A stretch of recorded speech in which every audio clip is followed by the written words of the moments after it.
Tonight on the Game On podcast, SA to host a Shield final, but where will it be? And 30 years on, a son of a gun, starting to hit his straps at the right time of the year. And opening round, will changes be made? The question is going to be asked. All right, let's do this. Welcome to the Game On podcast. Once again, I'm joined here in the studio with Malcolm. My name's Pete. And mate, how's your week been, and have you enjoyed the public holiday Monday? No, I've been out and about annoying people today with my book. Yeah, no, I did okay today. Look, great day yesterday. I actually went and watched the under-17 grand final between Adelaide and Glenelg. Well done at Adelaide on a real good team effort. Yes. They probably didn't have the overall just individual ability of Glenelg, but really played well as a team. And I was obviously following the South Australian game pretty closely. And let's just say I might have frightened a few people when Jake hit the winning runs and let people at Campbelltown know. And you're up and about? Yeah, the East Torrens barmen were pissing themselves laughing. They said that was gold, Malcolm. You said you woke a couple of people out of their death effectively down there. So very, very good. It was a good day. A bit of a warm day out there for the last few days, but some good cricket being played at Campbelltown Oval. And you already mentioned last week there that potentially could be a venue, but we'll cover that in a minute in definitely around the grounds. How's the book selling going, mate? We better give that a little plug while we're here. Yeah, no, anyone contact us anytime. The definitive rulebook, happy to drop it off to you. So, yes, and I spent a bit of time at the Britannia on the weekend with the car race there as well. So, yes. it did okay. Before we get into Around the Grounds, we'll say it now and we'll probably say it at the end. If you haven't liked, rated and subscribed, please do so. All those numbers do definitely help us when it comes to trying to attract new sponsors for our new season coming up in a couple of weeks' time. So really looking forward to that. All right, let's get into Around the Grounds, mate. Around the Grounds.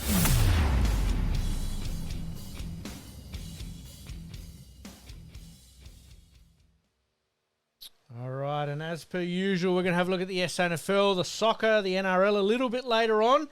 But let's kick off with the cricket. As we said, South Australia in a very, very impressive performance against Victoria. Mate, give us a rundown. Pretty well. We didn't play well in the first session of the game. Dropped Kellaway, which would have made them 2 for 50, the Vicks 2 for 15. They got away. They were 1 for 120 odd. Then the game fluctuated back and forth. Both teams ended up 280 odd. It was 2 running the difference on the first innings. Jordan Buckingham's shot batting number 11 was certainly not the highlight of the weekend. Yes. And then the Vicks in the second innings again got away, and at one stage were 2 for 166. Now, to then peg them back, bowl them out, 300 to win, and Connor McInerney failed again for the second time with the bat. But then Henry Hunt and Nathan McSweeney got through to stumps. We're 1 for 47 at stumps. Yep. Chasing 300. Start of the third day, of the last day, Nathan McSweeney and Jason Sanger, statistically probably just about our 2 best players, and especially Jason Sanger, but obviously Nathan's missed games for the test side and all that side of things. But arguably our 2 best players fail. We're 3 for 54. You're thinking, head down in the dumps. Partnership of 54 between Henry Hunt and Jake Lehman. Then Henry Hunt got out. And then in came Liam Scott. Liam Scott's probably the revelation of the year. Yes. So he's really performed. And he got 3 wickets in the second innings. Probably didn't bowl as well in the first innings, but he did have a couple of catches dropped off him. But batted beautifully. And Jake and Liam got us through. And then Liam got out. Harry Nielsen, who has been batting well, got a good ball from Boland. Yep. And then, so it was still game on. 6 for 48 to get, I think it was. Yep. And Jake Lehman and Ben Menenti got us through. And, so a great result. It's not very often you chase 300 and win. It's very unusual for the last innings of the game to end up the highest score of the game. Yep. Also, it is our best ever season away. We won 4 games away this year and drew the other one. And our interview with Rhino, you said that a couple of weeks ago, and he said, "Oh, I didn't actually know that stat." So, kudos to you for following that up. But that is an amazing statistic, it's our best isn't it? since the 6 states have come in, but it still needs to be clarified. And it's a hard one because you played less games years ago. So in that way, but it's statistically our best away season since all 6 states were playing. Yes. So fantastic result. You know, to beat the Vicks in both Shield games and 2-1 in the one day and the minor and the final was sensational. So yeah, a great result. Jake Lehman, you know, Jake's position was very much under threat. Yeah, it was. And Jake was probably trying too hard a bit early in the year. Got out a couple of times. I think he was just too tense. And was he trying to force it a little bit? I think he was just trying too hard. By that? Yeah. I just think it just wasn't relaxing. And then came the final, and look, he was a controversial selection in the one-day final side as well. But he hit the first couple of balls he hit a 4 straight down the ground. Yes. And I said to the guys, a couple of guys I was sitting with, Jake's okay today. He's on, and he batted really well in the one-day final. 34 in the first innings. An unlucky LBW decision, a doubtful one there, and then followed up in the second innings. So great that Jake's coming through. And look, to chase 300 and only get 17 between McSweeney and Sanger is a pretty good sign, That is really. a pretty good sign. So, yeah. Mate, I've got down on my run sheet here is resilience. It was good, resilient batting by South Australia. Now, that's something we haven't been able to say for quite some time. I wanted to get your feelings on it as to how you feel this season's gone, especially when it comes to the resilience, and it's something that Rhino has brought to the team. Look, and to his credit, too, there's been some questionable selections, but in the end it's turned out that it's worked. Yep. Now, I think Ben Minetti was pretty unlucky in the last one-day against Tasmania where he had Mitch Owen palpably plumb given not out, and he missed out. Henry Thornton was a controversial selection in that final. Yes. 4 for man of the match. So, look, you can't question at the moment. It's going to be interesting to see whether, because Alex Carey will be back, so whether I think that Harry Nielsen may well open, that Connor McInerney might miss out. Right. So it's going to be very interesting to see what they'll do. We'll wait to see what happens, but obviously we've still got one game to go. Yeah, we play Queensland, and it's a fascinating that Tasmania are the only side who can't make it. So we'll be following the other games pretty closely. Yep. I admit I found it a bit bizarre that New South Wales, they were set 277 to get off 57 overs. So it wasn't, not an impossible thing whatsoever. Didn't have a crack at it. Just play out for the draw to get the 1 point for the draw. So I was a bit surprised there. Very negative by New South Wales, and that's Which not is very unusual, isn't it? So it was a bit not backing themselves in. So, because Madison got out straight away, and they said, "Oh, we lost a wicket early, so we set up shot." Now I get it. If you're 3 for, you're not 1 for. Yep. So it was a bit interesting there. So we're actually 15 points clear in second spot, which is a hell of a lot. So you don't see that every day. No. You did mention there that some interesting selection calls. Is that a gut feel based upon what's going on? I mean, we don't get to see behind the scenes and every practice session and all that. I sort of get that. But, some performances you raise your eyebrow going, I can't believe this guy's been selected. But is it a gut feel from Rhino or is it statistics? It's a bit of everything involved in that way. Ryan's been very much right from he was appointed, or even before he was appointed, where he was interim, that it's a squad mentality. We'll be going with a battery, pace bowling battery, and swapping guys over constantly, and look, it's worked. So it's going to be interesting to see what side ends up taking the park, because it's pretty hard to fit 14 to 11. So there's going to be a couple of very unlucky players to miss out. And that's going to be the story, isn't it, really, leading up to a Shield final as to who is going to miss out. And that'll probably decide, it may well decide if it's a Karen Rolton, Lloyd Pope might miss out, or if it's Adelaide Oval he plays. So, I'm sure Popey's probably ringing Peter Malinauskas at the moment. Can we make sure we get it at Adelaide Oval? Yep, and every AFL person involved at AFL House to try and get that game sort of squeezed in. Yeah. I know the logistics are going to be interesting. As you said there, Victoria making 285 and 297, with South Australia making 283 and 300 respectively in that score. And that's probably the most important part of that whole score lineup there, is that they were close enough in the first innings to apply a bit of pressure, but they could have fallen away quite dramatically, like has happened in the past. And to finish 6 for 300 is a fantastic result. Oh, and Victoria will be kicking themselves because they got a couple of times in the game right on top. 2 for 166 in that second innings, and Kellaway played a pretty average shot to get out. Peter Hampscombe misjudged a length delivery, and they lost 5 for 20. Yep.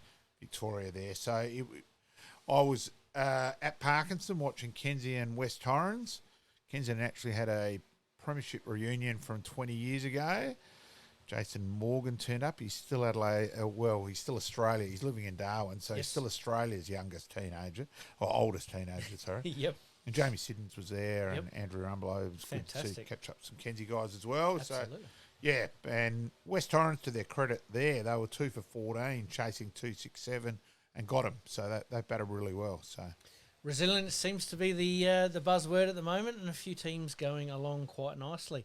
Any other cricket results from the weekend you'd like to talk about before I move on? We might cover the local cricket a little bit. Yep, a little bit later. A little bit. Yeah. I'll just poke in right now. One that I've got here is congratulations, obviously, to India in the Champions Trophy against New Zealand. 6 for 254 after 49 I'm not that way, overs. and I think it's disgraceful that one country, because every dollar, 78 cents out of every dollar in world cricket comes from India, they have so much pull that they refuse to play in the host country in Pakistan, and they play all their games at Dubai. The finals played at Dubai. Such a massive advantage. Yes. To India. I really didn't pay the... No, but they are champion trophies. Yeah, they won. I give them get that, it. Yep. but I just thought it was farcical. And I'll tell you right now, the New Zealand fielding just gets better and better and better. There's just screamers left, right and centre every game they play in. Yeah, Glenn Phillips especially, but unfortunately Jamison dropped an absolute soda, which was vital. So there you go. Yeah. Take the good with the bad. All right, we'll come back to cricket a little bit later on, a little bit of local cricket. Let's talk AFL, mate. Opening round was on the weekend. Look, Tropical Cyclone changed the format of this year's opening round, but was it a good thing? Because it's probably opened up the discussion as to, do we need to change the opening round format? Look, I get it that, okay, rugby is in Las Vegas, so let's try and get some share of the market. We get that. And look, you can't judge them. They're nice and unlucky to lose 2 games to a Cyclone. Yes. But overall, I'm sorry. For me, opening round is opening round. That means everyone plays. Yep. I just think it's Mickey Mouse. I've always said it's a bit of advantage. Generally, those teams playing first and playing a team. Probably not quite so much in this way because if they've played in heat, so it probably balances that up. Yes.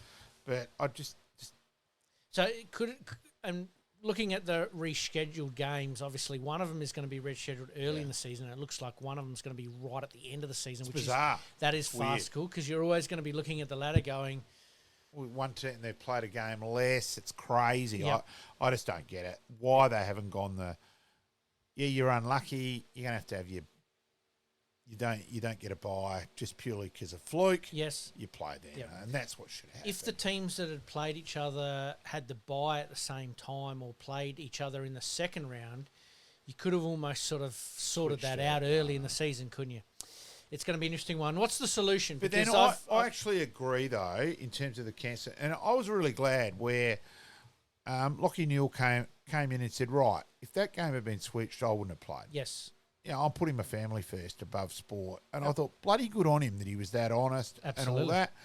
And I reckon it was pretty rough asking the rugby guys, Brisbane Raw, to play here because we all had no idea what's going to happen. And we still don't. Like, the flooding is getting bigger now. It's actually way more about now than that. So I think then it was obviously the right call to cancel. I think other sports should have it as well. Yep.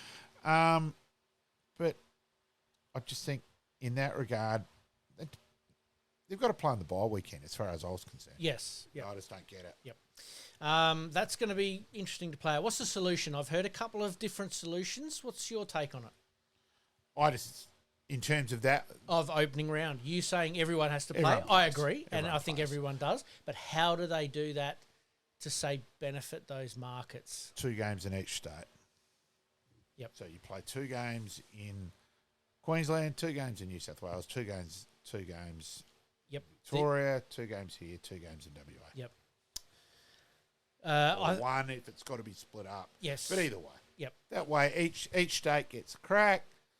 And make it a festival of footy on along one that weekend, way. isn't it? A bit like the gather round. A bit like gather around, but split around more. Yep. Yeah. Look, watch this space. I think it's gaining a little bit of momentum as to what may happen in the future with opening round, whether they've got deals and arrangements with stadiums, which really wouldn't change too much if they did do the 2 extra games in each state, like you're saying now. I think that's the most fair and equitable decision to be made anyway, If we want for the value of the game. Yeah, I think so. Now, if we want to go back to local cricketers for a minute, Yes? probably the bombshell really of the whole season is that Glenelg are going to get relegated. Wow. And Glenelg, who have Alex Carey, Liam Scott, Nathan McSweeney, Harry Conway, Liam Scott, there's one more, which is incredible that they've ended up Yep. getting relegated. So it's going to be interesting to see. So they go down to Div 2. Now, the Saka keeps saying, we don't mind if you play Div 2. Jake Lehman took the bullet when East Torrens got transferred. He got relegated. Yep. And East Torrens are coming back up. Yes. So well done to East Torrens. Absolutely. Already sewed up minor premiership in Div 2, so they're back up. Yep. Back up.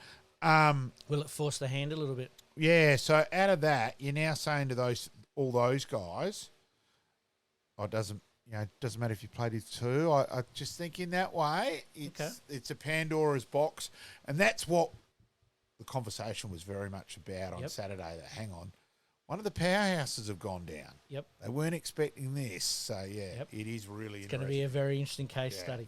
All right, let's move on with AFL as well. Adelaide, do they stick fat with Matty Nix this year if they don't yield the results, i.e. finals? They keep sort of putting it on the agenda that it's a make or break season, well, from the outside. But my question is that Neil Baum is now there. Will he become the voice of reason, a bit like what happened when Bomber Thompson was at Geelong, and the same with Damien Hardwick at Richmond? Is it a case of... That's Barmy as a T. It's always... This is what I'm asking. Look, Damien... arguably Barmy's biggest influence was on Richmond in terms of Damien Hardwick was a person, an idea, and then if Richmond lose, he'd panic and want to change it. Barmy was very much, again, as you said, the voice of reason. Yep. Talk about it tomorrow, Damien. Sleep on it. Rah, rah. Yep. No, we Stick backed you fat. in. Yep. Rah. And they came through. They came through when we survived, and same thing with Bomber Thompson, just survived. Yes. But Is it a case of similarities here that... Look, I'm partial each way as to whether he'll stay or go. I just see similarities with that they're just coming up to a successful period. Let him see it through. Yeah, maybe. I think they're going to have to be very much at least around the mark for the... If they bomb this year and finish well out of the 8 contention, no, I think he's definitely gone then. If it gets to the spot... Because as we've said, we're talking about it, pick your top 8. I know. And it's impossible. Like, you left GWS out, and now they're premiership favourites after the weekend. So it's crazy. It is crazy. Out of that. So it's so hard and so even in that way. But they need to show some improvement from last year. Well, they're starting to get the tools together to allow that to happen.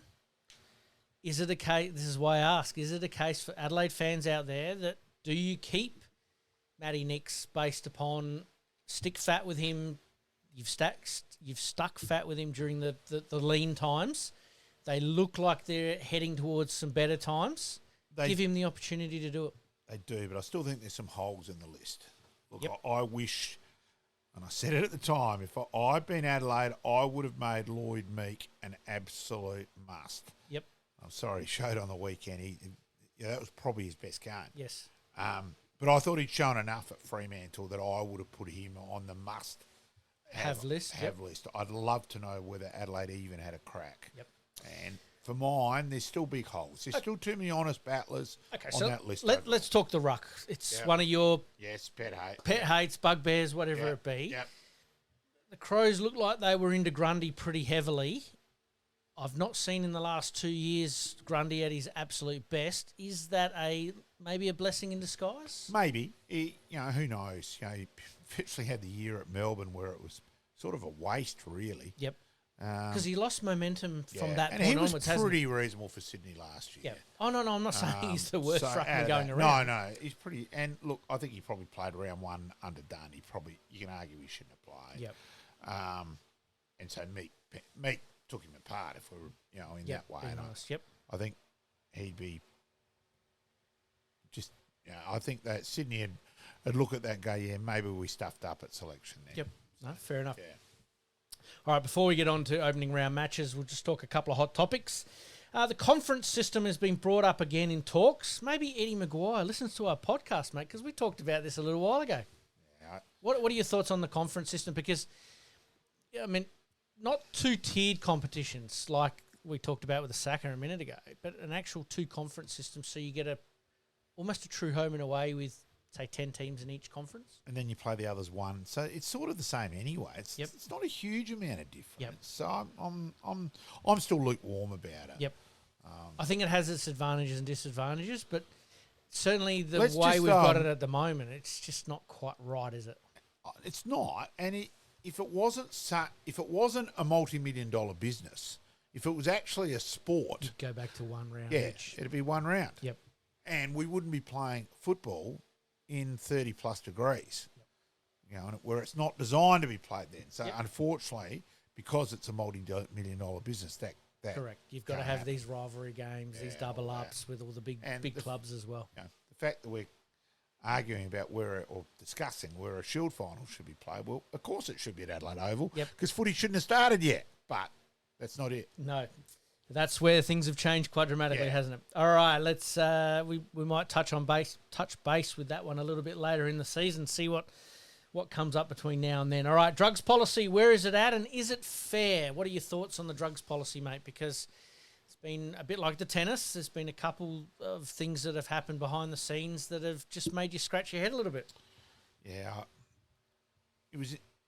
I admit it was a subject, because I'm more red hot on it, bang, see you later. Yes. I did have a good conversation with Barmy about that. Yep. And he was very much, well, no, we've got to educate, we've got to do this as society. And So you got the other side of the argument. Yeah, and it was probably a bit of an education for me as someone who's haven't even bloody seen the stuff. So I'm probably a bit naive. Yep. I do remember one night where a mate from Adelaide Uni went, right, if I wanted this, I'd go there, this, I'd go there, this, I'd go there. I could be back here in 20 minutes with all of it. And I'm like, geez, sort of thing. And look, I saw things when I worked at Footy Park doing the raffle walk in the car park. Mm-hmm. I saw deals done every game. Yeah. So that was a bit of an eye-opener as well, where, look, you just see someone go past and just slip something in a pocket, and you didn't think anything of it. It was later on where you went, hang on, that's what was going on. Yeah. Players are not immune to it, and in some respects we do hold them to a higher standard of account. So being in the spotlight, it's not all that it's cracked up to be. So it's an interesting one for me. I do believe in the maybe 2 or 3 strikes policy, but how it's reported and how they go about it. And you see players mysteriously on a Thursday night out with a hamstring and not playing on the weekend. You got to question that and scratch your head a few times with it. Yeah. So, yes, very, very interesting. All right. Players getting a second crack in a different position. Is it a good idea? Have we got a bit of a time warp back to yesteryear where, that rover or ruck rover would be, played in that forward pocket or sort of back pocket type role to keep them in the game a little bit longer? Oh, a little bit. And then you get someone like Toby Bedford who goes from Melbourne to GWS, and you're thinking, well, he's just more a bit of depth. Playing half forward, yeah, he's a maybe. Now they've developed into a tagger. Yep. and all of a sudden he's a vital player. Yep. Like, he did a very good job on Dacos. And that player then out there. So, yeah, I think there's scope. Yes. There because we went away from that for a few years where it was just like almost you weren't good enough, you're off the list. And it was. whereas people are tending to recycle or reuse players in different areas, and it's actually coming up trumps, isn't it? Oh, also, as the interchange numbers that you're allowed gets cut back, so therefore guys have to have more strings to the bow too. Yep. Very, very interesting, and some players are going to get a second lease of life this year, and I'm really interested through the first 5 rounds as to how they go. All right, my last hot topic before we get on to last weekend's games and this weekend's games coming up. A bit of a bugbear for you, mate, was pushing the backs. You made mention of it last year. It's becoming more and more prevalent this year with players pushing other players into contests, which is slightly different to the pushing the back you were talking about, but it all comes under the same scope, doesn't it? It does. I admit I don't agree with the one where, trying to think, Darcy Cameron's been criticised for the Bigs one on the weekend. Well, I actually thought that was more Taylor running the other way. Yep. So I think I still think we've got to remember if a guy's trying to hold his position. And there's a couple that, look, I thought the one which was dangerous was the Ryan Gibney. Yep. If Gibney had got games from West Coast, I wouldn't have had a problem with that. Yes. Any of the others so far, I thought it was ridiculous. What about the Curtin one? I thought there was nothing wrong with that. Yeah. He just tried to hold his ground. Yeah. I thought I'm looking at that one going, hang on, that's just a normal So it's a footy thing. football collision, yep. Yeah, where Gibney could have, that was the one which could have been avoided. Yep. I think the others are all a bit, I just think it's a bit of bit unlucky. And with this one, if Taylor doesn't run backwards, he probably doesn't put himself in that position. Yeah, so I think Biggs is pretty unlucky. Yep. That one's going to be a very interesting watch. All right, let's talk about this last week's game, Sydney v Hawthorn, which ended up being the first game of the round. What are your thoughts on Sydney, mate? Because I know we chucked each other a couple of quick tips before we started, and unfortunately we're both none for two. No early wickets. No, We're none for two. That's exactly right. Look, I thought it was a very high standard game. It was for in round one, and then they were unlucky that the rain came down. Which bizarrely, considering everything else was predicted, that wasn't actually predicted for Sydney at that time. Yes. So, but I thought it was a really high standard game. Yep. 7 points the difference in the last quarter. Game still up for grabs, and then the Sydney shocking kick across goal, and that was sort of the end of the game. That pricked the balloon. Yep. There, I thought also Sydney were a little unlucky with the umpiring. I just thought the umpiring overall leave the game alone. Yep. I just thought there was some let free it kicks flow a little played. bit. Yep. Was unjustified and was disappointing. I thought they wanted to make their mark on the game. No, the players, let them go. Is it a case of first round trying to make an impression, set the Bit of sort of nerves as well. standard a little bit? There was a few there which just lacked a bit of footy Yep. nous as well. So I was a bit. I thought it was better on what I saw yesterday, but while I watched yesterday's game, I was watching the cricket as well, so I was going a bit of both. Yep. Where Friday night I watched the whole game. So. Did you think, and this is just an observation from me, did you think that the umpires were a lot quicker on balling up the ball, as in calling the ball up to avoid that sling Which I action? like anyway. I like it as well. Did you feel like that was the case? Because it's sort of, Yeah, for me, that's it fair. it felt a bit that way. I didn't think of it at the time, but I think that's a fair observation. Yep. Yeah. Sydney obviously going down to Hawthorn by 20 points. Have we underestimated Hawthorn once again? Well, Barras was very impressive. Yep. Battle was okay, but Barras was the one. What do you think there. of D'Ambrosio? He's a huge pickup. Jeez, he's a good user of the ball. Will Essendon be kicking themselves on that one? Big time. And so the other clubs. Yep. You know, I think Adelaide showed a bit of interest in him. I think they'd be wishing they'd shown a lot more. Yep. And I think there'd be other clubs obviously there because absolutely. He was pretty unlucky not to make the All-Australian side last year. I thought, as they do with the All-Australian side, tend not to pick wingmen. They pick because they try to share the midfielders around, where D'Ambrosio was probably the one wingman I thought who probably should have made, Yep. and that. But, beautiful user of the ball. The left footers always help. I was always just help. about to say that again. Is it Carl Amon. Yeah, it's is it a throwback to Alistair Clarkson where he did have a lot of left footers in that side? Oh, look, it is an advantage because it just doesn't matter. Even though you're telling yourself, don't go that way, don't commit. He's a left footer. You still The do, instinct. and yeah. So look, that was important, and yeah. Will Day's a gun. Yes, Absolute gun. A few of us said that at the time. I will say, I did say that to Hawthorn. I said, you have got a ripper. That he is all class. Yep. And they're probably arguably their best forward, or potentially their best forward going around, not even playing. Yeah, and look, let's also remember that there was Hawthorn last year where if Will Day's fit in the finals, well, you're thinking they're probably playing one more week. So, yeah. Anyway, well done to Hawthorn winning by 20 points there. I must admit, I have probably underestimated them a little bit in my thinking long term for the season. But such a young group with confidence early in the season, anything could happen. It's certainly a better start this year than last year. So I think Hawthorn's going to be one of those teams to watch again. And look, I think GWS, it's a hard one. Yeah, let's move on to this game. Yep. Yeah, look, I think because unless you're a footy nut and watch all 9 games and all that, GWS are out of the limelight a bit. Yep. And look, I think all of us thought, when Finn Callaghan got offered the huge Godfather offer from St Kilda, I think we all thought, hang on, which player hasn't been offered the Godfather offer from St Kilda? And there was a bit of that, and I think we all thought, he's reasonable. He's not a bad player, but geez, didn't he explode? And I think Sam Taylor's, he's got claims on being the best batsman in the league. Now, you imagine if he was in Victoria, everyone would be carrying on about him the next Messiah. Yeah, like he's an Alex Rance, a Matty Scarlett, and that. And I think he is I think, geez, he's good overhead, and in a pack situation. Alex Rance was great for rebound, playing as that +1. Well, Taylor tends to beat the guy and get the ball as well. And, he's... And I watched that yesterday. I thought, geez, I knew he was good, but he's probably a bit better than I realised. They were my 2 thoughts on those 2 yesterday. No, fair enough. Well, we said it before, we'll say it again, a bit like Hawthorn, underestimating the GWS Giants. They've still got a lot of talent on that list, which we knew. Yeah. We just didn't see it a little bit through the practice game. So when it comes to that, you've almost got to throw out that form, don't you? And we all make that mistake. We put too much value on practice games. You should just go, no, ignore them. You've almost got to tell yourself a million times, ignore them, they're irrelevant. But I thought Hogan out. Who's going to kick their goals? Yes. Hogan's out. Stringer comes in, but he was the one.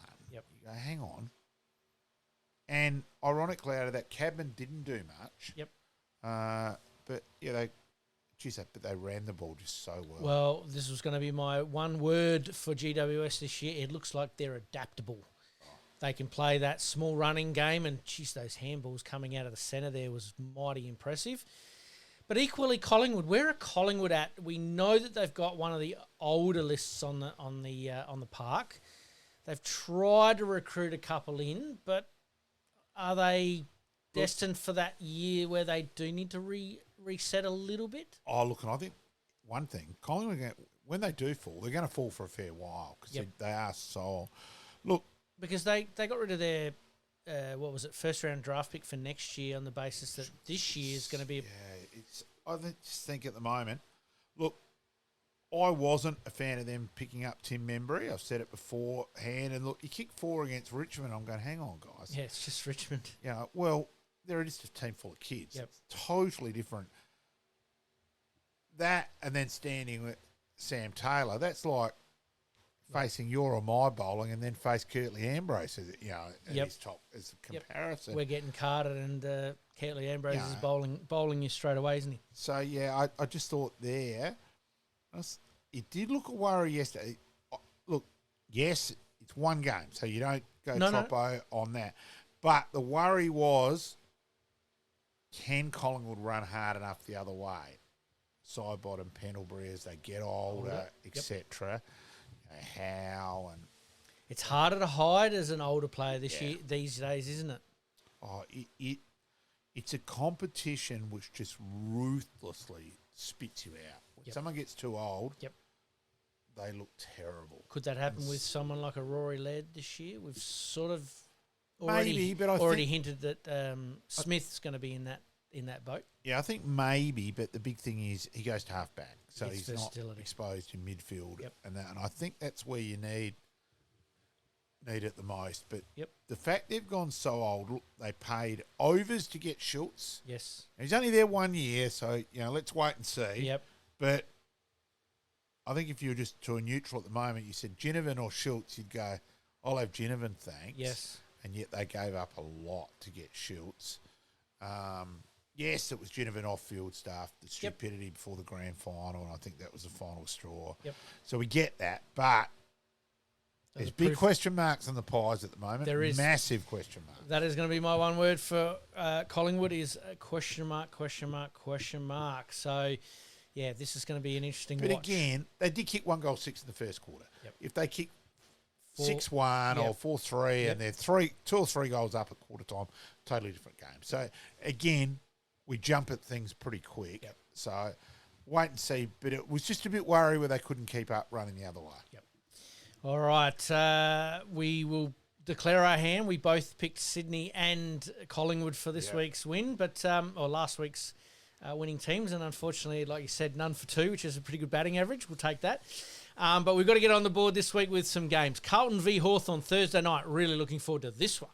It's Carlton Richmond, isn't it? No, I've got Carlton and Hawthorn. No. I think you're on the wrong round. Round 2, sorry. Yeah, go the wrong round. Round 1, Richmond v Carlton. Yep. Carlton.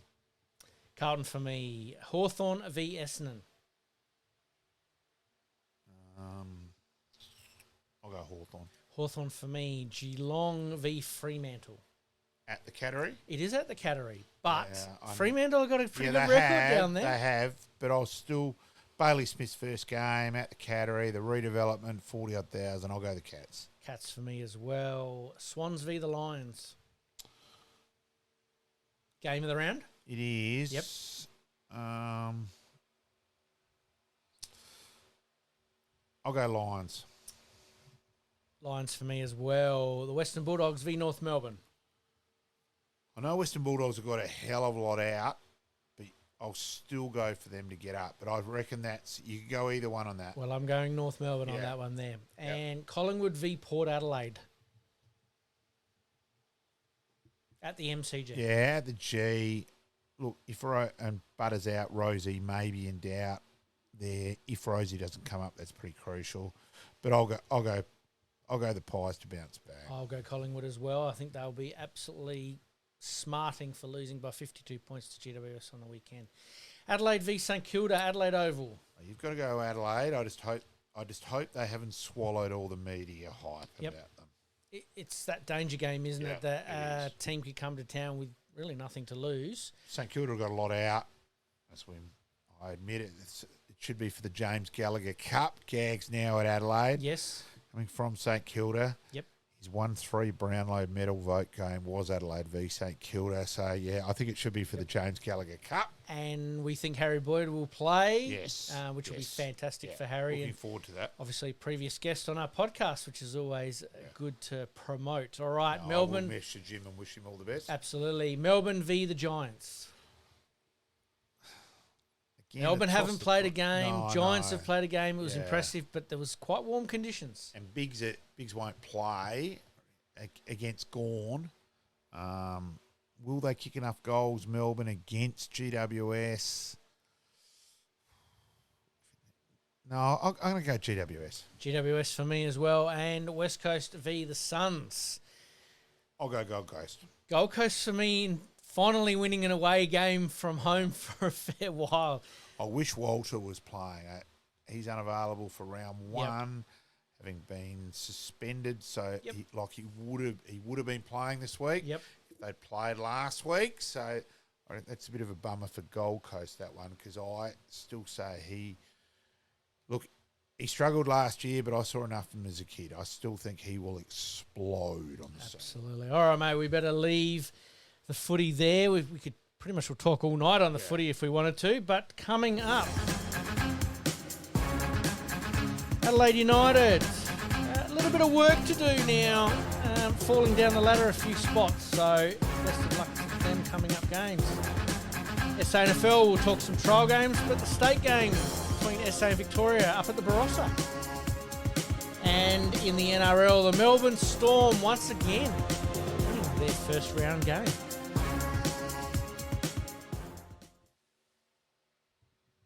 You're listening to the Game On Podcast. We'll be right back after this short break.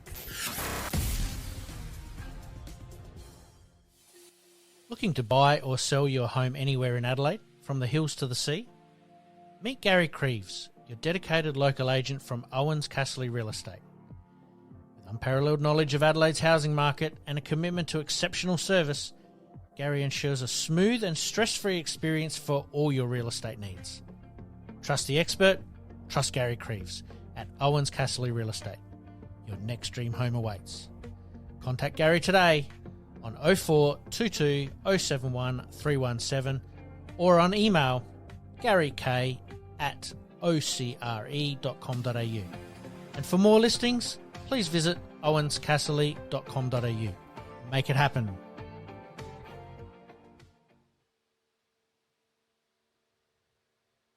And as per usual, we thank our sponsors for being on board with us and helping us out with producing this podcast. All right, mate, let's move on to soccer, A-League.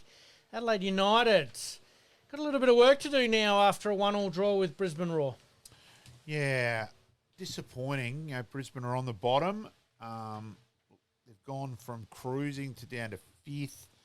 Could still theoretically miss the top 6. Look, we knew the young was a chance to happen to fade away and a few injuries have caught up. Yep. We love it. They've gone young and gone South Australian. But, geez, it'd be good if they had just a little bit more experience. Maybe one marquee player is probably missing from that list. Yeah. Maybe something for the wish list for the off-season. Well, you imagine a Craig Goodwin still in that side. Something like that. Makes a big difference. Yeah. I agree. Adelaide United now sitting 5th. They play Macarthur this Friday night coming at 7:05pm. Friday the 14th of March, 7:05pm. Any Reds fans out there, get to your home games there and cheer on your team for a big win. Game. Absolutely. Big game. Mate, let's talk Premier League. We haven't talked it for a few weeks. How are we looking from your point of view? Liverpool, then Arsenal, then the rest. The rest, yep. Yeah. Arsenal. Now, Liverpool have won the championship. It's huge. I admit my son, who's Manchester United, he said it's been the most boring Premier League season. Liverpool won it early. And yeah. So following the Champions League too. So last week, Liverpool played PSG away, and I will say that Alisson, the Liverpool goalkeeper, gave the best exhibition of goalkeeping I'd ever seen. He virtually made it a rule himself. No, the ball's not going in the net. He saved. They should have lost that game by 3 or 4 goals minimum. Yep. And he was incredible. And then they grabbed one away. So they played this week on the home game. So they should get through to the next level. Are goalkeepers the most underrated players in a soccer team when you think about it?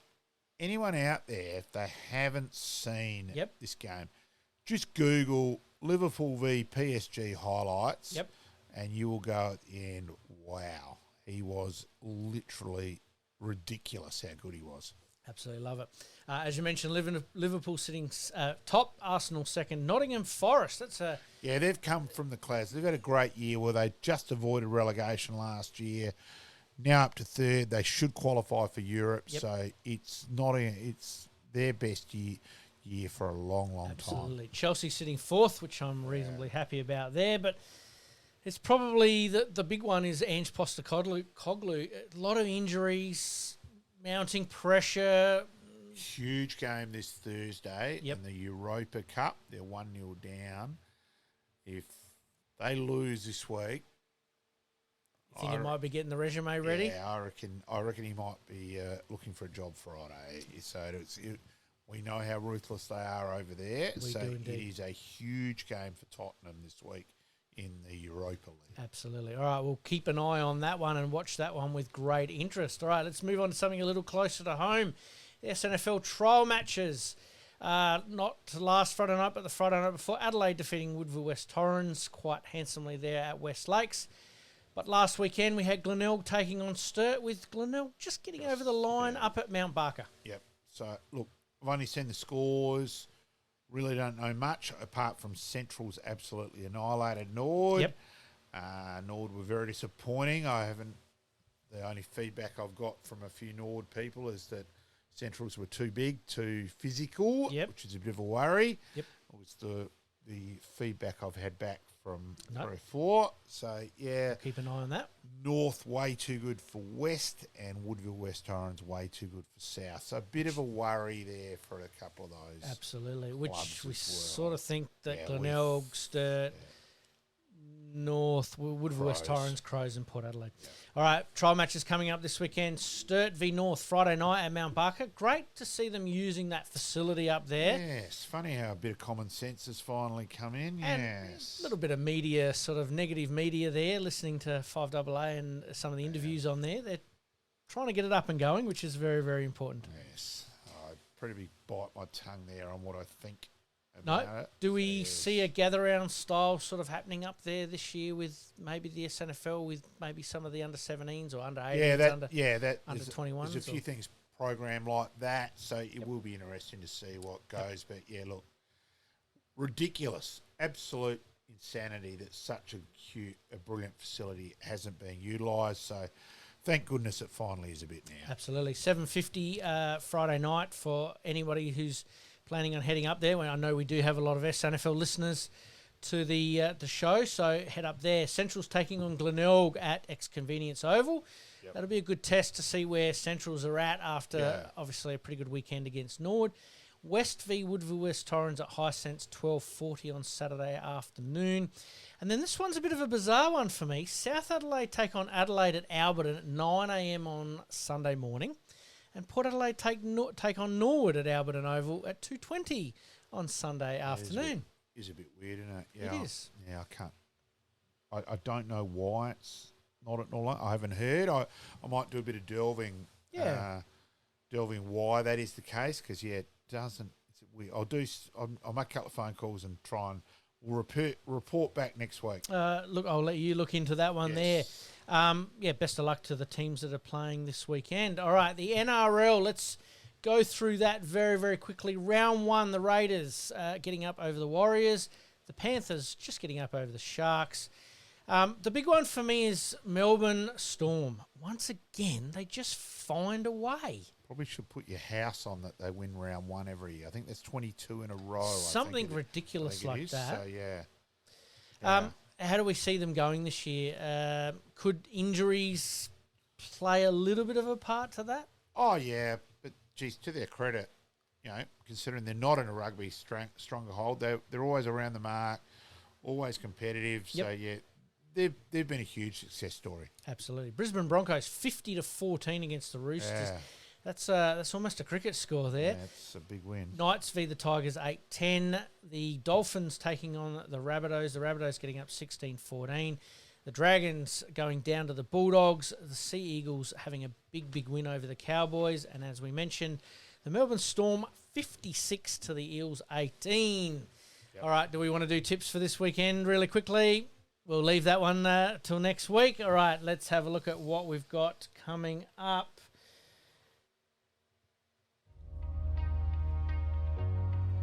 We have Greg Edwards, part 1.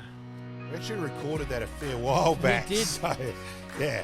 And Peter Super Carey, part 3. You're listening to the Game On Podcast. We'll be right back after this short break.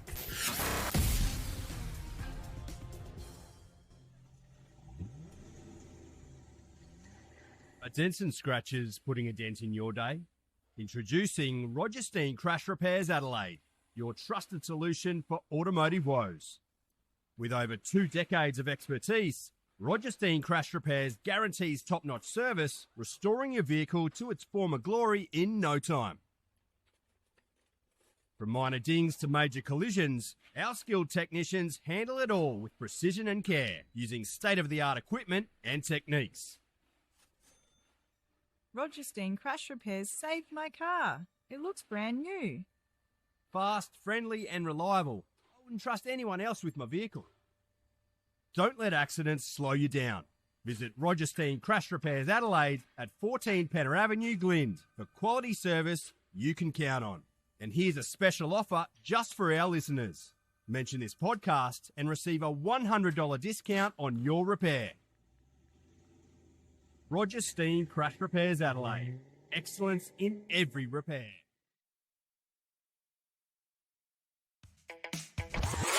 Flashbacks.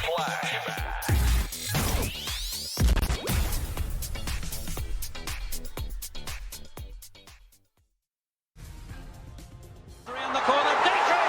Oh, he didn't mark it. The umpire made a push. Oh, what a lucky one. Grenville Dietrich, the big fellow, South Australia's leading goal kicker by plenty. 48 for the season. His first kick for the game. 10 metres out. His first interstate game. South Australia down by 1 point. He's nudged it through. The throw-in is in front. Well, favoured by a bounce. Michael Ace, 35 metres out. Chips into the goal. Dietrich! Oh, it's got him. Beautifully put by Michael Ace. Playing a very good captain's game, and Dietrich sat him behind Peter Dean, and he's got it. First mark to Dietrich. He's only kicked 1 goal. Lovely piece of football by Ace. 15 metres brings him right onto the line. Couldn't possibly miss from here, Bob. Umpire Kinnear having a few words to say. Forcing Dean back onto the line. What does he do from there, Bob? He couldn't take him back any further than that. Well, Dietrich has been at the goal. Corns is happy, no doubt about that. Tina Dietrich. Gee, they're running over the top of the Vicks at the moment. The lead is 16 points. Kernahan in the square. Couldn't take it. Williams needs support. Gets it to Dietrich. Oh, goal! What a great goal! His third. South Australia 12-7 go further ahead. Australia.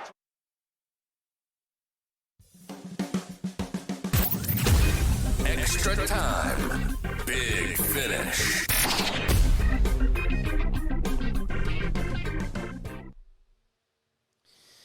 All right, mate. Some absolutely fantastic highlights of Grenville Dietrich there, mate. Give us your thoughts, mate. Oh, it brings back some memories that night because we were in Melbourne on Footy University. We were at Norton's pub. It was still technically 10 o'clock closing time back then. Yeah. And also we'd pulled money. Everyone's in. I was running it. And you had to scull a beer for each time Grenville got a kick to goal. Yes. Kicked 2 goals in 3 minutes. The guy left the tap running, and then he's gone to me, how many was that? Now, I knew we had 24 there, so I knew it was 48 beers, and I pretended to count. I've gone 32. A couple of the uni guys cracked up, gone, that's superb. Look, and then he's gone, the guy's gone, look, if you guys keep drinking, we'll stay open. That wasn't exactly a problem. So, yes, it was a great night. Look, I know Grenville was extremely complimentary of Aishi as a captain. Yes. From that night. And, he was standing Gary Pert. And, look, he could have been anything, Grenville. He's a character. We know that. Look, yes, he should have done more. But he kicked 4 in a state game and played a huge part in South Australia winning the game. Absolutely, and that's what it's all about. If you don't get a chance, just look on YouTube and you'll find some of these state games, just going back over it and for our flashbacks and bits and pieces like that. It's just amazing to watch some of these old players just go about their business. And how loud was the crowd? Football Park was rocking, wasn't it? Yeah, it did for those state games. It was incredible. There was one another year, Tuesday night, and actually a former guest on the show, Sean Tasker, was there, and it was a cold night, and he had a T-shirt on, and that, but it was that bloody hot with body warmth. Yep. It was fine. Yep.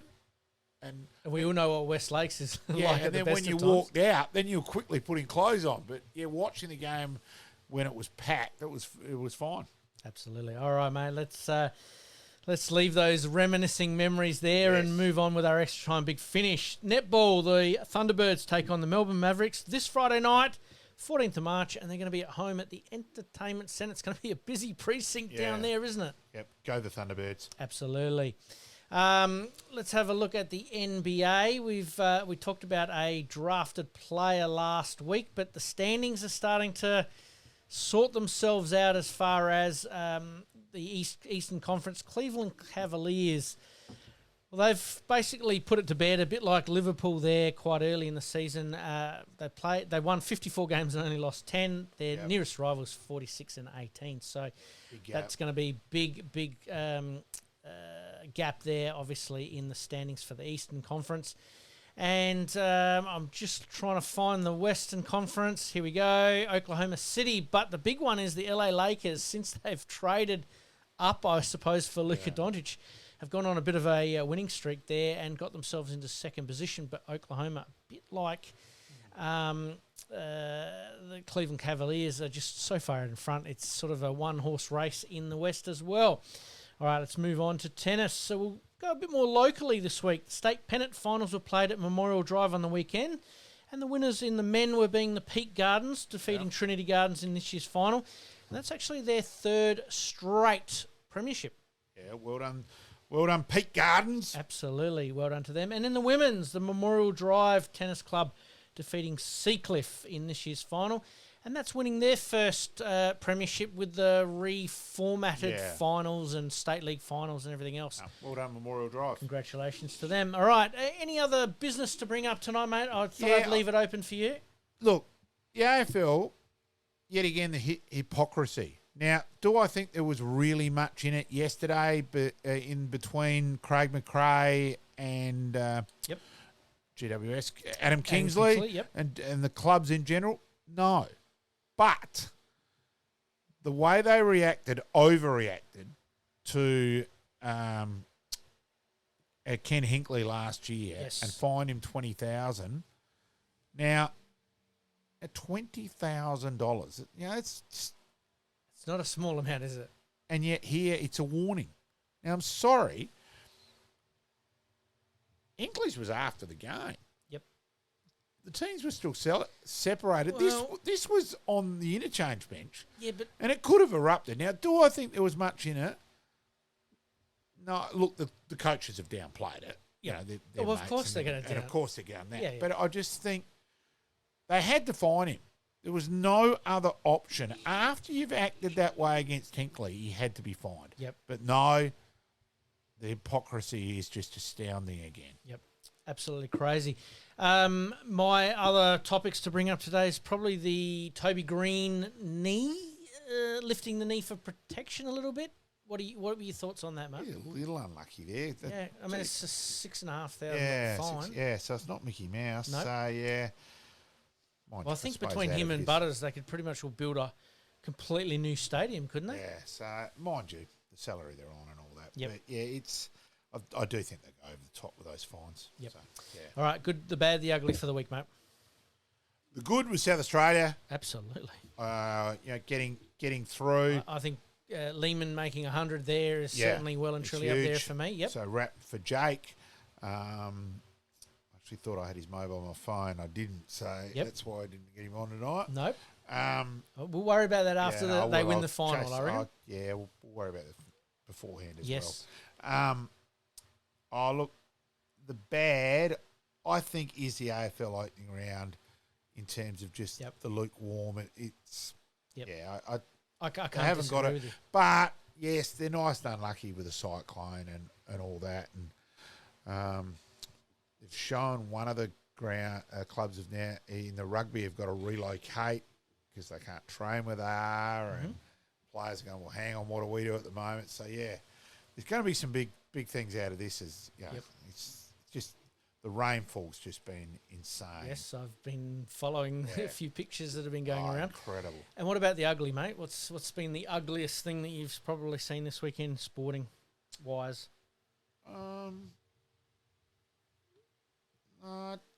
For me, I'll kick it off. I think it's the NRL scheduling that game when they really didn't have to. The same thing with Brisbane Roar being scheduled in the soccer. Yep. There are things more important. Even though we're both sporting nuts and we're here doing the show on sport, in the pure reality of life, there's a few more things important in life than sport, and it was on the weekend. Now, you imagine you had to leave your family behind and something had happened. And, I just think, totally agree.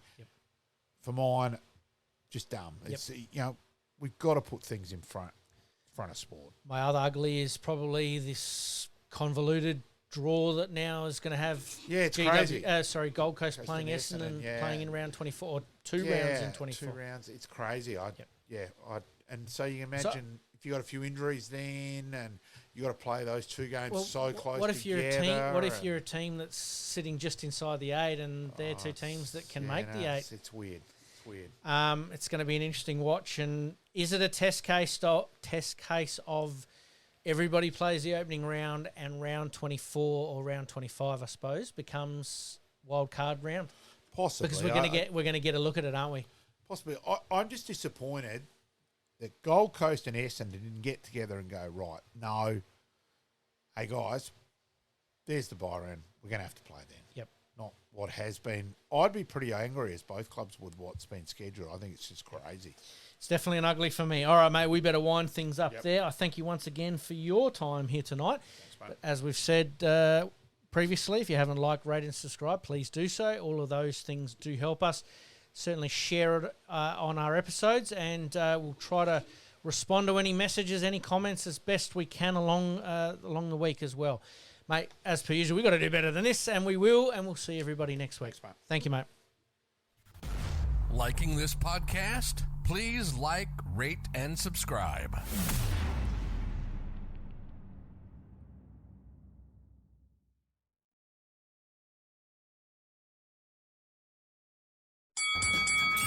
In this crazy world we live in, we all need the distraction. Enjoying the show? Like, rate, and subscribe. Hook up and connect with us on social media at Sportscast SA. We'll see you next time on Game On.